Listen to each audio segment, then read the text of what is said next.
It's a kind of spiritual snobbery that makes people think that they can be happy without money. Albert Camus. This is Managing Director of the IMF. Have a historic opportunity for transformation towards a digital economy, green economy, and very important, inclusive economy. And it is upon us.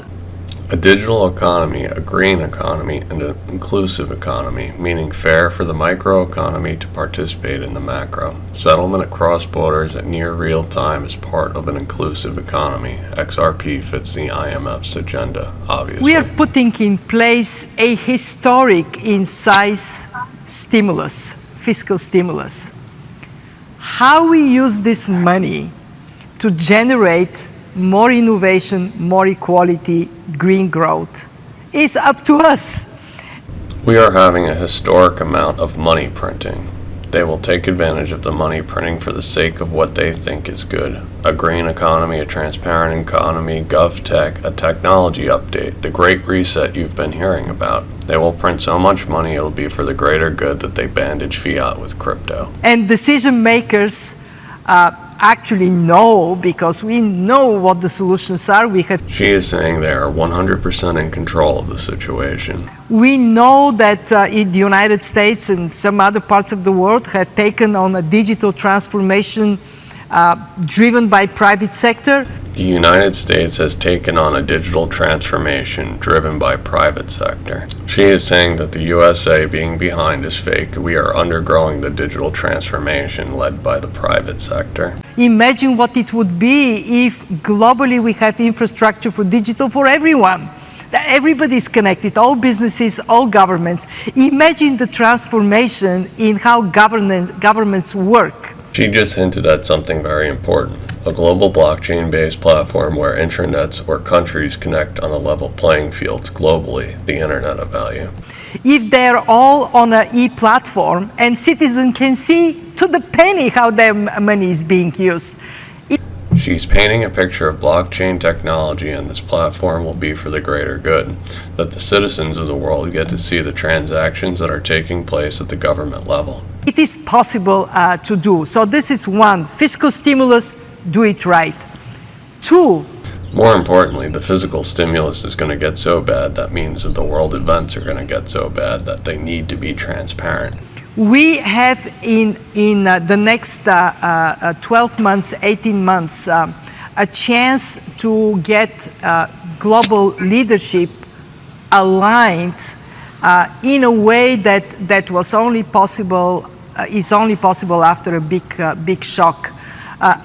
Remember the Bretton Woods? Well, now is our moment to reinvent, reimagine the world.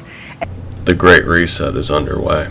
For those that don't know, Bretton Woods was how the US dollar became the world currency. Global leaders met at Bretton Woods to decide this. My lesson in my lifetime is focus on those who are the drivers of change.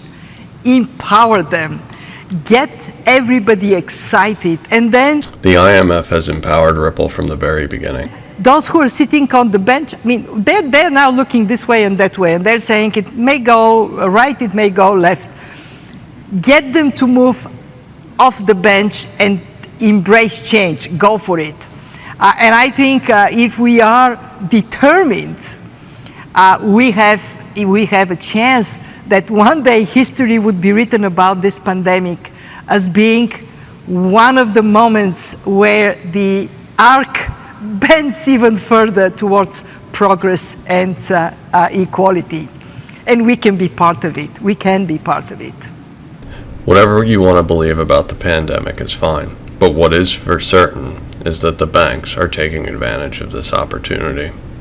A crisis is an opportunity for the banks. Health expert, and I don't know how to balance the risks and benefits of various approaches. But I do know that one thing seems to be seeping into our decision making in this country, which I'm very worried about. And that is the idea that there's only one thing that matters right now, and that's the coronavirus. Brian Brooks is the acting comptroller of currency in the United States. He once worked for Coinbase. The problem is the coronavirus will pass. There will be a vaccine, or it will work its way through the system without a vaccine or whatever, but it will pass. And the people who live in this country will still be here. And it's important when we get on the other side of this that children have still been educated, that the economy still provides jobs and livelihoods for people. The Great Reset is not just about crypto assets. It's a technology update. That people have leisure and beauty in their lives. All of those things matter too. And anytime you do a cost-benefit analysis, it's a multivariate analysis, not a univariate analysis. So when I look at it from the standpoint of an economic policy official, I get concerned that we think we can just turn the economy off and everything will be fine when we're ready to turn it back on. That will not be the case forever. So we need to take the economic risks seriously, and not because they're risks to people's money, but because the economy is as much about people's lives as healthcare is. There is a correlation between debt and human population. When we are prosperous, life is prosperous. Today we have a debt crisis. That means when debt corrects, so will life. It's important to pay attention. The way that the OCC works in the ecosystem and the way that crypto companies will eventually come to work with us, I think, is we are the chartering agency for banks. They make the rules for the banks. Retail investors in the crypto sphere are nothing. They make the rules for the banks. They're in charge. None of the other agencies that you mentioned charter companies. They certainly don't charter banks, which are the central way that value is exchanged in our society. And so if what crypto aspires to be is an alternative way of transmitting value across networks versus through centralized banks, that has to start someplace. It has to start with the real world that exists today, and that's the banking system. So I think over the next few weeks and few months, the OCC is going to start speaking to crypto in some very direct ways, starting with the simple and evolving into more complex ideas. We're going to have to say, for example, what we think about national banks being able to custody crypto assets, because as you know, people who hold crypto, especially people who hold large amounts of crypto, want it custodied in a way that's safe and secure. They don't want their private keys stolen. I wonder what Bank of America has planned. Historically, banks have been the most important custodian for other assets. So what do we think about that activity for crypto? There's a huge issue around digitized dollars. You know, this has been a subject of central bank research in England and China and elsewhere for several years now. The US has had a pilot, sort of a study on central bank digital currency for a while. A pilot, you say? A pilot is different than a study. He said sort of like a study, but a pilot. Should, for example, banks be able to run the reserve accounts for stablecoin projects? Should banks be able to accept deposits in stablecoin? Should banks be able to accept payments of obligations and say, well, these are all things that I have to speak to because, as you said at the outset, I have to administer the national banking system. And then you get to the really interesting questions, like for the other crypto tokens, for Bitcoin and other things that aren't stable value instruments, what are those things? Are they money? Do they have characteristics of money? Are they kind of like foreign exchange? When banks have a statutory power to deal in foreign exchange, would that include Bitcoin as something banks can deal in? These are really important questions. And for crypto to get into the ecosystem and really be seen universally as a legitimate form of unit of account, store of value, means of exchange, we have to start by answering those questions in the banking system, because for good or ill, that's what our financial system is today.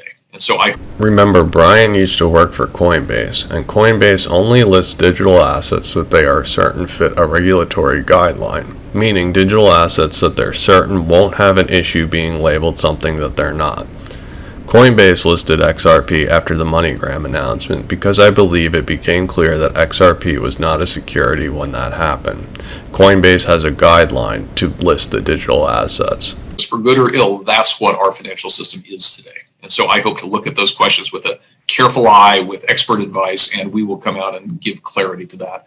And we'll do so sooner than most people think. You will get clarity sooner than most people think. I hope to look at those questions with a careful eye, with expert advice, and we will come out and give clarity to that. And we'll do so sooner than most people think. Give clarity to that. And we'll do so sooner than most people think. Kristalina from the IMF gave you an update of a new digital economy that's going to transact on a fair platform. The global meet in the Internet of Value, while Brian is updating you on the United States and how close we are. For the global platform to be ready, the United States has to be ready. Well, really two fronts. One is on the policy side. Folks like Ryan Zagon and his team engage with them on the development of thoughtful regulatory policy. In my role at Ripple, I'm more interested in getting central banks to get their feet wet with DLT and with crypto assets. The reason Ripple is under every rock is because everyone's going to connect to this global platform that Kristalina suggested. Everyone will connect with a Ripple API. The only way to deal with an unfree world is to become so absolutely free that your very existence is an act of rebellion. Albert Camus. Thank you for tuning in. Please subscribe and like.